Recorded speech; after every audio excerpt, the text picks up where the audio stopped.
The relic floated in silence, a black monolith suspended within the hollowed core of a dead star.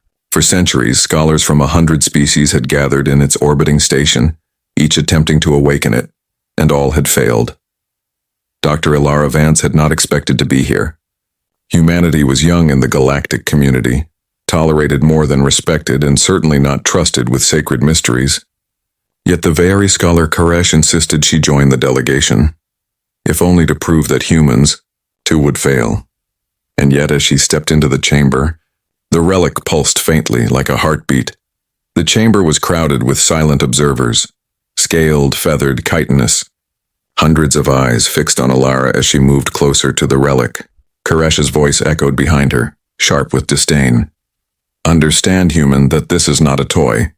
Entire civilizations have been dismissed by it. Ilara ignored him. The surface of the relic drew her in, black stone etched with symbols. To her, they weren't equations or commands as the aliens believed. They looked like stories. She traced the patterns with her gaze, recognizing sequences: struggle, fire, rebirth. Hesitantly, she raised a hand and pressed her palm against the stone. A low vibration shuddered through the floor. The relic glowed, faint at first, then with blinding clarity, its light pulsing in rhythm with her own heartbeat. Gasps erupted across the chamber. Some aliens recoiled in outrage, others leaned forward in awe. For the first time in millennia, the relic had answered. The chamber dissolved into chaos. Voices overlapped, some demanding Ilara step away, others insisting she continue. Armed guards from 3 different species rushed forward, halting only when the relic's glow surged in warning. Ilara staggered back, heart hammering. I didn't do anything, she whispered, but Koresh caught her arm.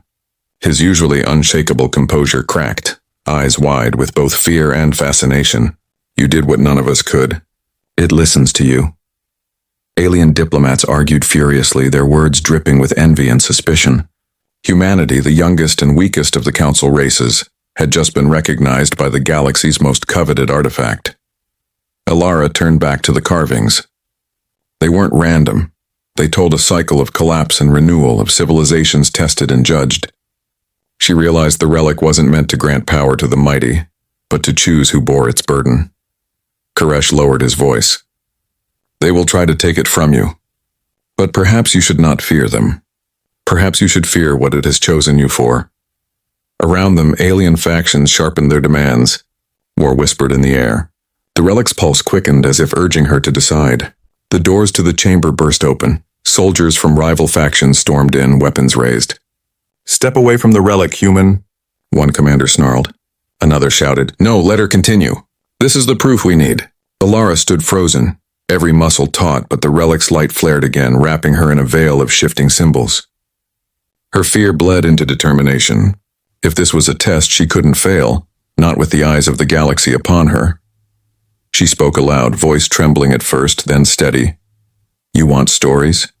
I'll give you ours. She told of humanity's long climb, of fire stolen from storms, of wars that nearly destroyed them, of survival after ruin. Each word echoed in the chamber, and the relic responded, glowing brighter with every memory. A deep resonance filled the air, shaking the walls. The relic projected visions into every mind, scenes of Earth's endless resilience. Civilizations burned, rebuilt, endured. The aliens recoiled, some in awe, some in dread. The relic's voice, or was it a thought, rippled through them all. Test of endurance met. The custodian recognizes your spark. Ilara felt a weight settle inside her chest, like a bond forming. She had been chosen. The relic's light dimmed, folding back into its core until only a steady glow remained. Ilara stood at its center, trembling but alive, her veins faintly illuminated with its lingering power. The chamber fell into hushed silence. Some alien leaders bowed in reluctant respect. Others retreated with faces twisted in fury. Humanity, dismissed for so long, could no longer be ignored. Koresh approached, his voice low but steady. The custodian has marked you. Whatever comes next, you are bound to it now. Ilara touched her chest where the warmth pulsed. She felt both terrified and unshakably resolute. Weeks later, aboard her ship, Ilara stared into the abyss of stars. The relic's whispers haunted her dreams. Custodian awakened. Judgment nears. Humanity hadn't been granted honor, it had been handed a burden. Somewhere beyond the dark, something ancient stirred, waiting to see if humans could truly endure.